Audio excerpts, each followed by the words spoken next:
नमस्कार। अध्ययन आईएएस के डिजिटल लर्निंग वर्ल्ड में आपका स्वागत है। देश और दुनिया की नवीनतम घटनाओं से अपडेटेड रहने के लिए हमारे चैनल को सब्सक्राइब करें। Current affairs, history and culture.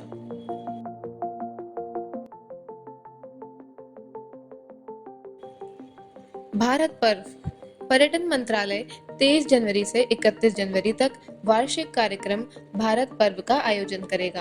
Bharat सरकार का पर्यटन मंत्रालय गणतंत्र दिवस समारोह के हिस्से के रूप में दिल्ली के लाल किले के सामने लॉन और ज्ञान पथ पर 2016 से चले आ रहे 9 दिवसीय वार्षिक मेगा कार्यक्रम भारत पर्व का आयोजन करेगा। प्रमुख आकर्षणों में गणतंत्र दिवस परेड की झांकियां, विभिन्न राज्यों के सांस्कृतिक प्रदर्शन, खान पान के स्टॉल और अखिल भारतीय शिल्प बाजार सम्मिलित हैं। इस वर्ष भारत पर्व में 26 केंद्रीय मंत्रालयों और विभागों की भागीदारी है, जो सरकार की मिशन लाइफ, एक जिला एक उत्पाद, विकसित भारत, नारी शक्ति, एक भारत श्रेष्ठ भारत जैसी नागरिक केंद्रित योजनाओं और पहलों का प्रदर्शन करते हैं। इसके अतिरिक्त इस कार्यक्रम में भारत के विभिन्न राज्यों और केंद्र शासित प्रदेशों की विविध पाक परंपराओं का प्रतिनिधित्व करने वाले स्वादिष्ट व्यंजनों की पेशकश करने वाले स्टॉलों के साथ एक फूड कोर्ट भी स्थापित किया गया है। देश के विविध पर्यटक आकर्षणों को प्रदर्शित करने के लिए 30 से अधिक राज्यों, केंद्र शासित प्रदेशों के विषयगत मंडप भी स्थापित किए गए हैं। भारत पर्व देश भर के स्थानीय कारीगरों द्वारा अपने उत्पादों का प्रदर्शन करने का अवसर दे रहा है, साथ ही वोकल फॉर लोकल को भी बढ़ावा दे रहा है। कार्यक्रम का उद्घाटन 23 जनवरी 2024 को शाम 7:30 बजे किया जाएगा। आयोजन की लोकप्रियता को देखते हुए इस वर्ष इसे 6 दिन की जगह 9 दिन तक बढ़ा दिया गया है। पराक्रम दिवस 2024। प्रधानमंत्री नरेंद्र मोदी 23 जनवरी को पराक्रम दिवस 2024 कार्यक्रम का उद्घाटन करेंगे। पराक्रम दिवस 2024 के अवसर पर दिल्ली के लाल किले में स्थित ऐतिहासिक प्रतिबिंबों और जीवंत सांस्कृतिक अभिव्यक्तियों को एक साथ जोड़ते हुए एक बहुआयामी उत्सव मनाया जाएगा। प्रधानमंत्री श्री नरेंद्र मोदी 23 जनवरी की शाम को इस कार्यक्रम का उद्घाटन करेंगे और यह उत्सव 31 जनवरी तक जारी रहेगा। इस बड़े उत्सव का आयोजन संस्कृति मंत्रालय की ओर से भारतीय पुरातत्व सर्वेक्षण, राष्ट्रीय नाट्य विद्यालय, साहित्य अकादमी और भारतीय राष्ट्रीय अभिलेखागार जैसे संस्थानों की सहभागिता में किया जा रहा है। इस कार्यक्रम में प्रतिष्ठित लाल किले को बैकग्राउंड में प्रोजेक्शन मैपिंग शो के माध्यम से कैनवास में बदल दिया जाएगा, जिसमें राष्ट्रीय नाट्य विद्यालय के कलाकार मंच पर प्रदर्शन करेंगे और इसकी दीवारों को इतिहास व कला के एक आश्चर्यजनक संयोजन में बहादुरी और बलिदान की कहानियों से रोशन किया जाएगा। इस कार्यक्रम के दौरान भारतीय राष्ट्रीय सेना के दिग्गजों को विशेष सम्मान भी दिया जाएगा। आगंतुक लाल किले में नेताजी और आजाद हिंद फौज की उल्लेखनीय यात्रा का विवरण देने वाली दुर्लभ तस्वीरों व दस्तावेजों को प्रदर्शित करते हुए अभिलेखागार की प्रदर्शनियों के जरिए एक समृद्ध अनुभव प्राप्त करेंगे एवं प्रवेश निःशुल्क रहेगा। नेताजी सुभाष चंद्र बोस के सम्मान में साल 2021 से हर साल पराक्रम दिवस मनाया जाता है। पराक्रम दिवस 2024 में प्रधानमंत्री गणतंत्र दिवस की झांकियों और सांस्कृतिक प्रदर्शनों के साथ देश की विविधता को प्रदर्शित करने के लिए पर्यटन मंत्रालय की ओर से आयोजित भारत पर्व की डिजिटल रूप से शुरुआत भी करेंगे। 23 से 31 जनवरी 2024 से चलने वाले 9 दिवसीय कार्यक्रम में 26 मंत्रालय और विभाग नागरिक केंद्रित पहल, वोकल फॉर लोकल और विविध पर्यटक आकर्षणों को रेखांकित करेंगे। इसका आयोजन लाल किले के सामने, रामलीला मैदान और माधव दास पार्क में होगा।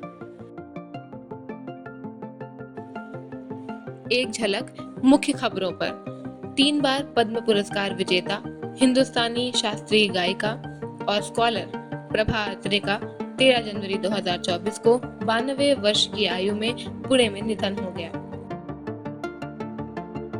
सोमवार दिनांक 22 जनवरी 2024 को अयोध्या के नवनिर्मित राम मंदिर में प्रधानमंत्री श्री नरेंद्र मोदी ने रामलला की प्राण प्रतिष्ठा की। पुरातात्विक कालखंड, आर्कियोलॉजिकल पीरियड्स इन हिस्ट्री। आइए अपने इतिहास के पुरातात्विक कालखंडों पर एक नजर डालते हैं।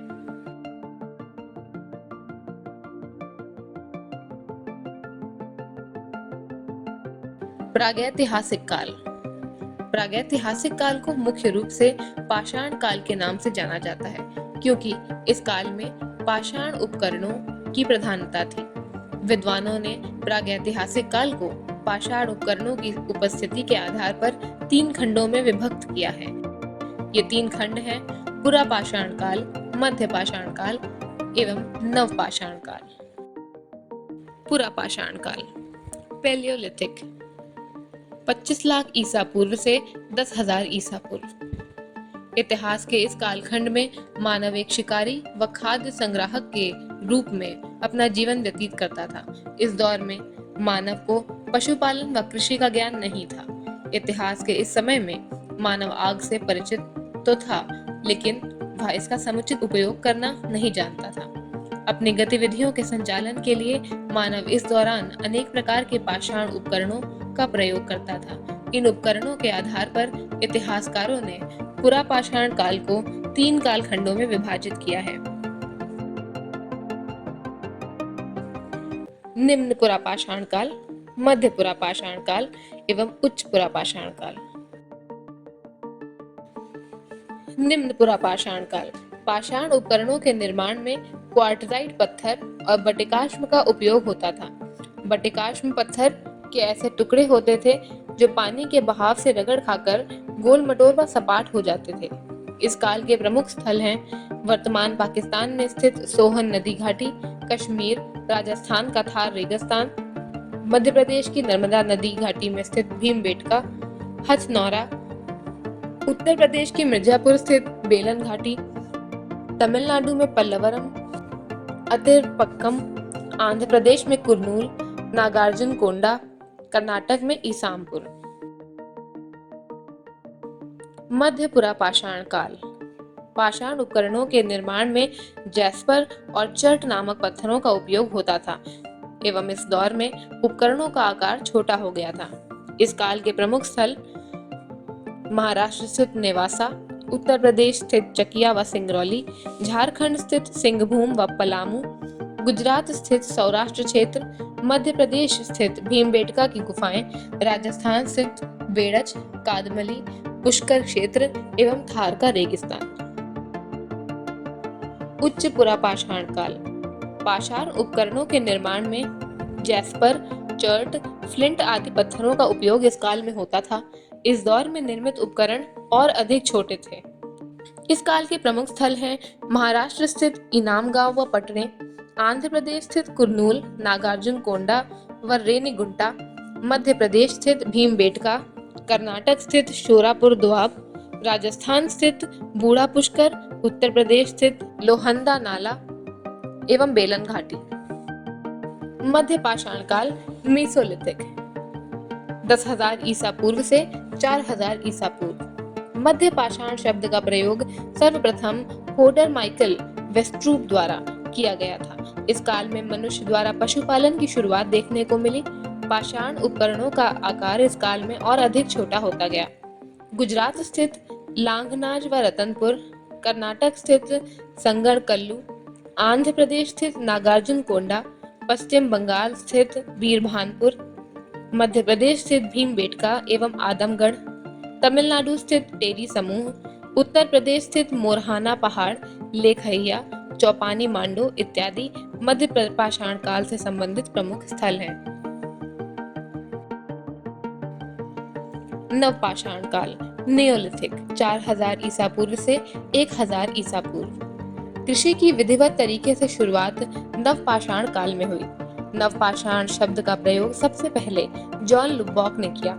मिट्टी के बर्तन बनाने के लिए चाक का आविष्कार भी इस काल में हो गया था। इस काल में मनुष्य माइग्रेशन छोड़कर स्थायी जीवन व्यतीत करने लगे। गेहूं, कपास, रागी, कुल्थी, जौ इस काल की प्रमुख फसलें हैं। इस दौरान मनुष्य का जीवन अपेक्षाकृत काफी आसान हो गया था और वह आग का उपयोग करना भी सीख चुका था। इसलिए गार्डन चाइल्ड ने नवपाषाण काल को नवपाषाण क्रांति की संज्ञा भी दी है। इन मुख्य कालखंडों के अलावा भी इतिहास में कई पुरातात्विक कालखंडों का जिक्र है, जैसे ताम्रपाषाण काल, चालकोलिथिक 2500 ईसा पूर्व से 700 ईसा पूर्व। नवपाषाण काल जब अंत के निकट था, तब धातुओं का उपयोग देखा गया। कई संस्कृतियां तांबे और पत्थर के औजारों के उपयोग पर आधारित थीं। इस समय के मनुष्य ग्रामीण थे एवं नदियों, पहाड़ों के आसपास रहते। भोजन के लिए ये मनुष्य शिकार पर, खेती पर एवं मछली पकड़ने पर निर्भर थे। यह काल भारत में प्रथम धातु युग की शुरुआत थी, इसलिए तांबे और इसकी मिश्र धातु कांसा, जो कम तापमान पर पिघल जाती थी, इनका उपयोग विभिन्न वस्तुओं के निर्माण में किया जाता था। कांस्य युग, ब्रोंज एज 3100 ईसा पूर्व से 1100 ईसा पूर्व।